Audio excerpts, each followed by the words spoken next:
Earlier this week, we had our parent formation evening in preparation for the enrollment of children for the sacrament of reconciliation here in our parish. For young children in year 3, year 4, little children, you could say.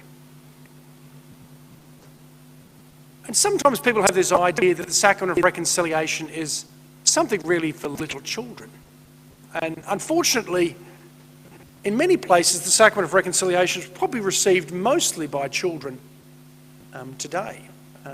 Across Australia at the time of their first reconciliation, and maybe when we're required to have reconciliation for them for First Communion or for confirmation.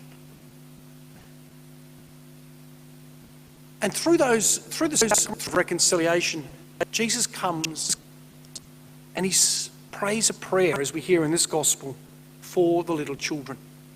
He lays his hands on them and he blesses them. That's what happens through every sacrament. And then you get our first reading. It's the prophet Ezekiel writing in the time of a community that couldn't quite make sense of children, adult children, who sometimes were not following the ways of the Ten Commandments. And so we have Ezekiel's version of the Ten Commandments, fleshes it out a bit more.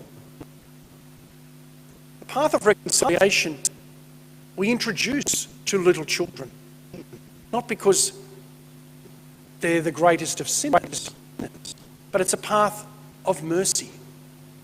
But it's a path of mercy that needs to extend right throughout all of people within the life of the church. To own up to our failings, our sins, and to ask for God's mercy.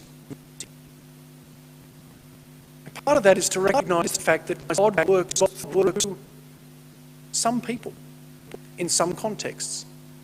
We know that Peter was given, and the apostles were given, a special commissioning to forgive sins in the name of Christ. And so the priest stands there sits there in the sacrament of reconciliation, not as James, but in the person of Jesus Christ. In a few hours' time, Deacon Michael will be ordained a priest, and he will be conformed to the person of Jesus Christ. When he acts in place of Jesus Christ in the sacraments, it's actually the voice of Jesus speaking. Jesus brings forgiveness through the priest.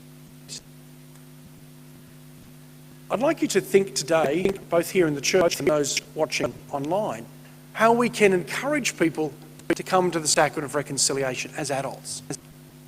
Because it's not a sacrament that's often frequented these days by adults. I was meeting with these parents the other day in preparation for First Reconciliation, and as part of our program in the parish, I strongly encourage the parents to come to reconciliation, because this sacrament's not really a sacrament for little children. Jesus comes, he lays his hands on the innocent young little children, or perhaps the ratty little young child, and blesses them. But as adults, we need a bit more. We need to be able to consciously work out our failings, seek forgiveness for our failings, and the mercy of God is abundant. But how do we get that message out there today? We have this idea that's become quite common that, I don't need to go to reconciliation, I'll just do it myself. There is some element of that might be true. But we also know, one, the priest is there in the person of Christ. That's part of our belief. Through ordination, that's a sacrament.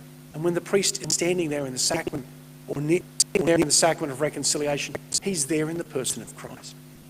Plus, we know from a psychological perspective, there is a value in human beings talking to one another. And they've known that from a very early stage, that it can bring healing. It's quite cathartic to open up your heart to another human being, to hear them, and to provide, for another human being to provide some advice, some guidance, not to be a judge, but to be a companion. So do what you can to value the sacrament of reconciliation. Pray for our young families in the parish, our young children who from the last few days have been enrolling. We'll enroll over the next couple of weeks, and then we'll begin the journey towards reconciliation in the next few weeks. Maybe pray for all of your own children as well, grandchildren, others who may not have come to reconciliation for a few years. Let's pray that they might be encouraged to come to this sacrament, perhaps in the next few months, to experience the mercy of God again. Create a clean heart in me, O God. That's what we heard in our responsorial psalm. Our readings today are encouraging us to come to Jesus, to receive this blessing as little children, but also as adults. Let's truly pray that we will value this sacrament, encourage others to experience the sacrament, and that the Lord will truly create in us a clean heart.